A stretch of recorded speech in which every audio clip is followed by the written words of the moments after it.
eu trabalho na esfera governamental. E uma das maiores frentes de transformação e modernização do Estado tem sido a área de transformação digital. Nós temos tido o benefício de termos no governo um grupo que vem trabalhando junto já há alguns anos, praticamente desde o governo Dilma, passando pelo governo Temer e agora no governo Bolsonaro.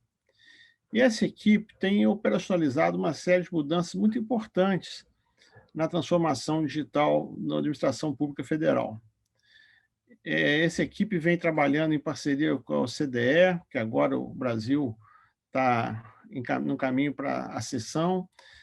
Foi comissionado um estudo de transformação digital junto ao OCDE alguns anos atrás. Eu estava na Escola Nacional de Administração Pública na época, era o presidente da escola.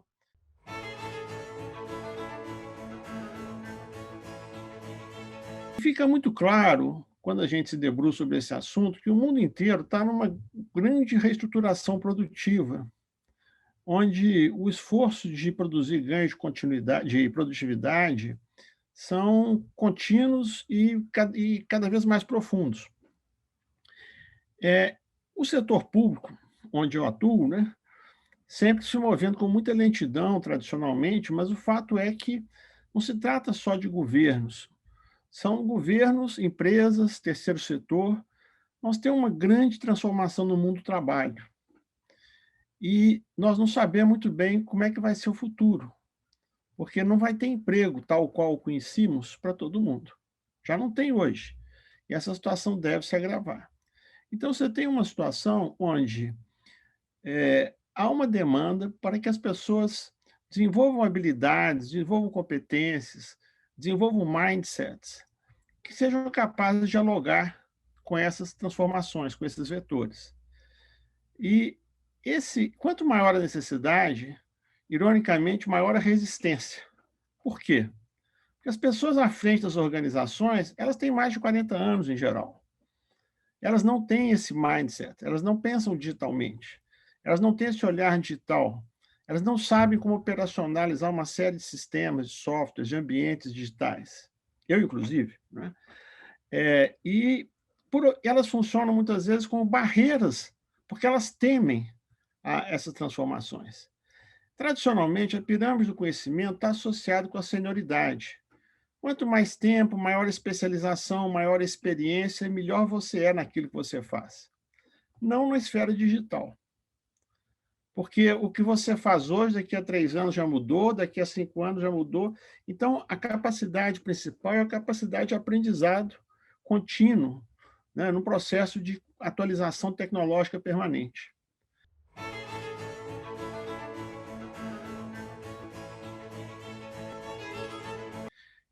Eu brinco que se nós não tomarmos uma atitude, o país vai ficar para trás. Mas vai ficar para trás não é assim, depois não, não. Vai ficar para trás mesmo, né? Tudo bem, o agro é um setor super desenvolvido, super importante tecnologicamente, a mineração também, mas aparentemente, nós não somos um país destinados a sermos produtores de commodities apenas. Uhum. Nós somos das maiores economias do mundo.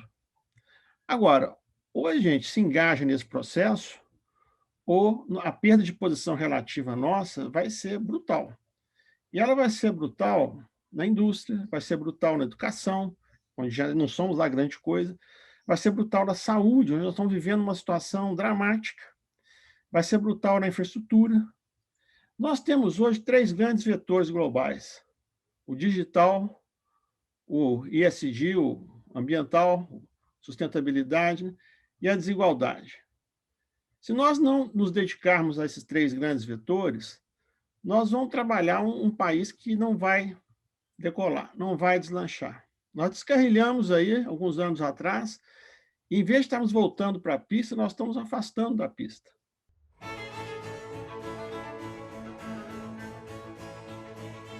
Porque a qualificação na área digital serve para todos os setores, mas tem que haver um mutirão nacional nessa direção, senão não dá. Qualquer profissional da área de TI, de sistemas, de nuvem, se você conversar, vai falar de uma escassez brutal de mão de obra, que esse é o grande gargalo do setor. Bom, Para começo de conversa, o próprio setor podia investir mais na formação. Não é um setor com margens de lucro baixas, mas você precisa que o setor invista, que o sistema educacional público invista, que o terceiro setor invista e que, fundamentalmente, o governo invista. E as transformações nesse setor são transformações que liberam recursos para investir em outros setores da economia. Então, programas de requalificação digital, programas de a transformação digital na área de saúde, na área de equipamentos. Nós temos um mundo para explorar, né? Mas se a gente permanecer alheio ao assunto, fica difícil.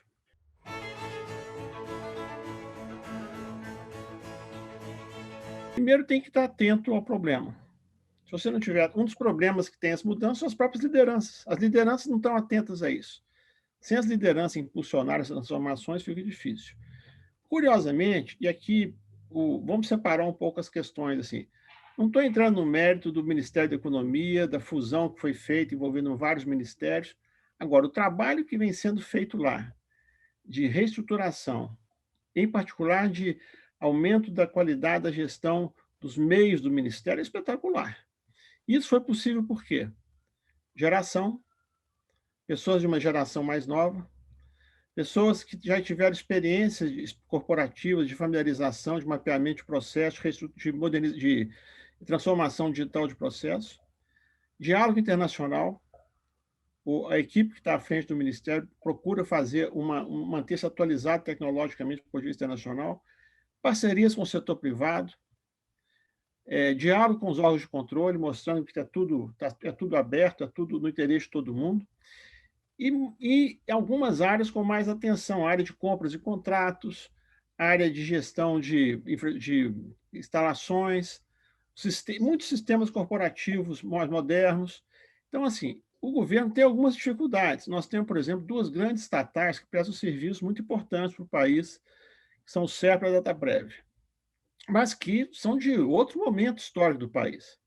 Então, esse processo de modelagem, de saneamento, de reestruturação orientada para resultados, o atual secretário especial de gestão, por exemplo, é um empresário bem-sucedido na área tecnológica e vem procurando impulsionar fortemente esse tipo de modernização.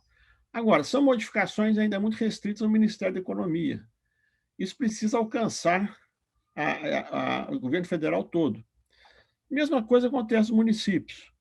Recentemente, a Fundação Getúlio Vargas, nós lançamos um livro chamado Os Municípios Vão às Nuvens, mostrando que os ganhos de produtividade que os municípios podem adquirir na medida em que eles introduzem transformações e reformas, migram para nuvens, libera recursos que são gastos hoje de forma ineficiente ou irregular para atividades mais importantes.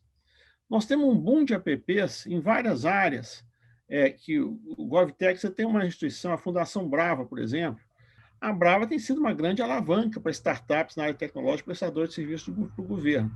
Então, você tem um terceiro setor trabalhando com o governo no enfrentamento desses gargalos e na tentativa de acelerar esses movimentos. Mas são ainda movimentos dependentes de uma liderança com essa visão, de pessoas que já operam nesse ambiente e de, eu diria assim, orientação para resultados com um grau de produtividade, de qualidade diferenciados em relação ao passado, no contexto de uma relação mais de parceria entre o setor público e o setor privado, incluindo aí o terceiro setor.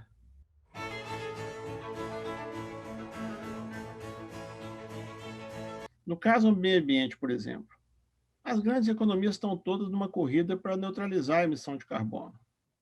Então, a reestruturação produtiva rumo a uma economia de baixos carbonos é um compromisso da União Europeia para 2050, da China para 2060, do Japão para 2050, da Coreia para 2050, do Reino Unido querendo antecipar para 2030.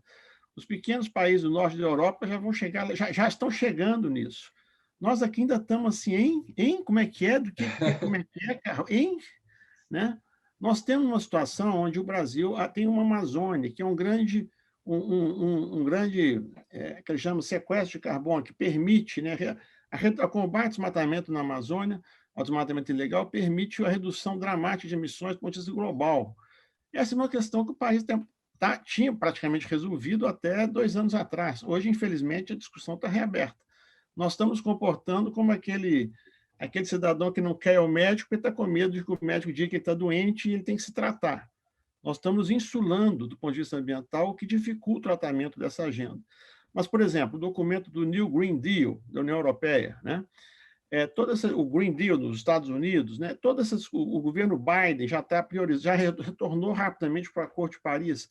Só que esses avanços na agenda ambiental dependem de tecnologia. E as tecnologias digitais proporcionam avanços únicos no enfrentamento dos desafios ambientais.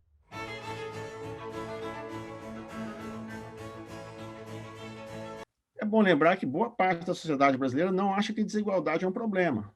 A gente acha uma questão de esforço individual. Você se esforça, eu não me esforço, então a desigualdade é fruto quase que de opções das pessoas. Isso dificulta muito o enfrentamento das nossas desigualdades, né? E na área digital, você depende de um esforço sistêmico, de uma política de inovação, de uma política de qualificação profissional, onde a atuação do governo é decisiva. Nós temos um sistema S que funciona para várias ocupações, né, que é uma contribuição grande à educação profissional do país. Tivemos já programas de formação profissional no passado, Pronatec, FAT, na área de ensino superior, mas hoje a gente faz um esforço concentrado e direcionado para essa área, ou isso se perde. Nós precisamos de foco, precisamos de impulsão, e precisamos disso rapidamente. Por quê? Outros países estão fazendo isso. O Chile está fazendo isso, o Uruguai está fazendo isso, os países europeus estão todos fazendo isso.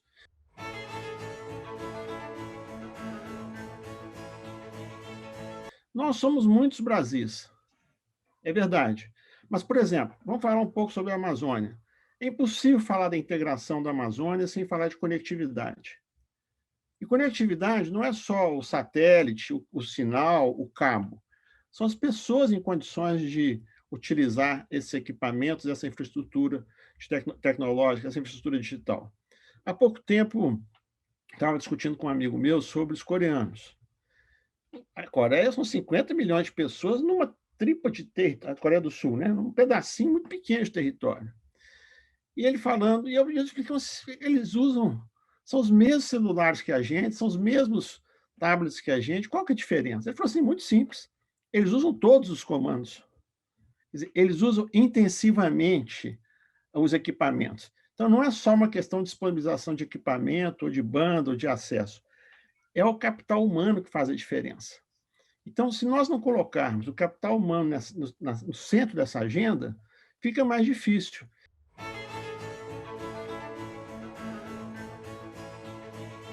E se nós temos alguns imperativos hoje no mundo, são a questão da pandemia, que é uma questão letal para a sociedade toda. Tivemos um boom de inovações no mundo inteiro que auxiliaram aí no combate ao Covid, a questão da mudança climática e a questão da desigualdade. Então, agora, nós ainda estamos aqui num processo meio, eu diria assim, de uma confusão muito grande, né? Eu brinco que é o Cava Brasil, né?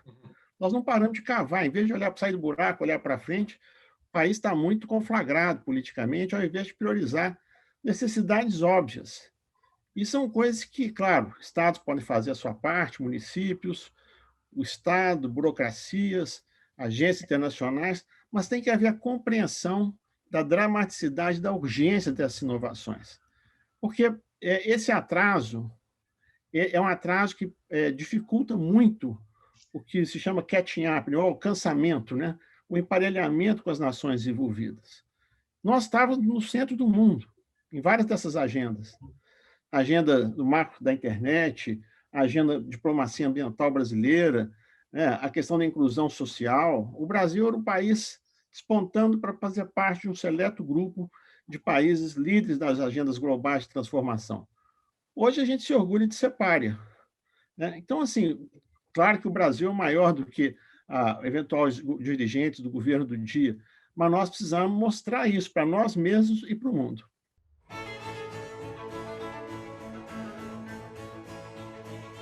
Eu tive no Secretaria Executiva do Meio Ambiente, trabalhando com a ministra Isabela Teixeira, nos 5 anos onde a taxa de desmatamento foi a mais baixa nos últimos anos.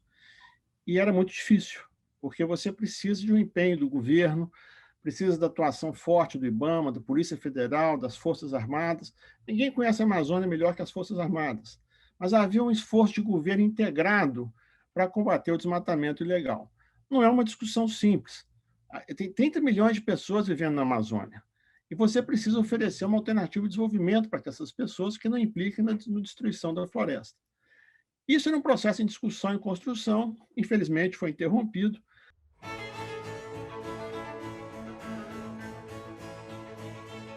A concertação da Amazônia, pela Amazônia, é um esforço de lideranças do Sudeste, do Sul, da própria Amazônia, para desenvolver iniciativas em parceria, em sinergia, para enfrentar os desafios de desenvolvimento da região.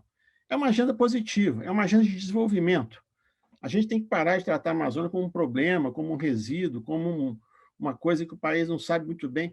É um privilégio o Brasil ter 50%, 60% de sua área para poder ainda explorar, desenvolver de forma sustentável, de forma qualificada.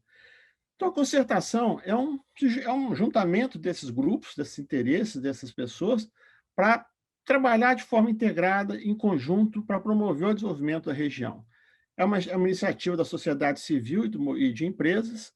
Estamos trabalhando intensivamente agora com o consórcio de governadores da Amazônia, que é uma outra área importante. Você tem os governos estaduais lutam com dificuldades intensas lá, e a gente acha que a tecnologia é parte da resposta para os desafios da região. Nós já temos na área do combate ao desmatamento aí uma série de iniciativas relacionadas à identificação de focos de desmatamento ilegal. Existe um programa, o MAP Biomas, que permite a identificação disso quase que em tempo real, mas é uma agenda positiva, é uma agenda de construção, é uma agenda de qualificação, é uma agenda de negociação, com cadastro ambiental rural, com os mapeamentos por satélite, com a fiscalização qualificada. Esse é um desafio para o país, é um desafio bom, é um problema bom. Agora, precisamos enfrentá-lo.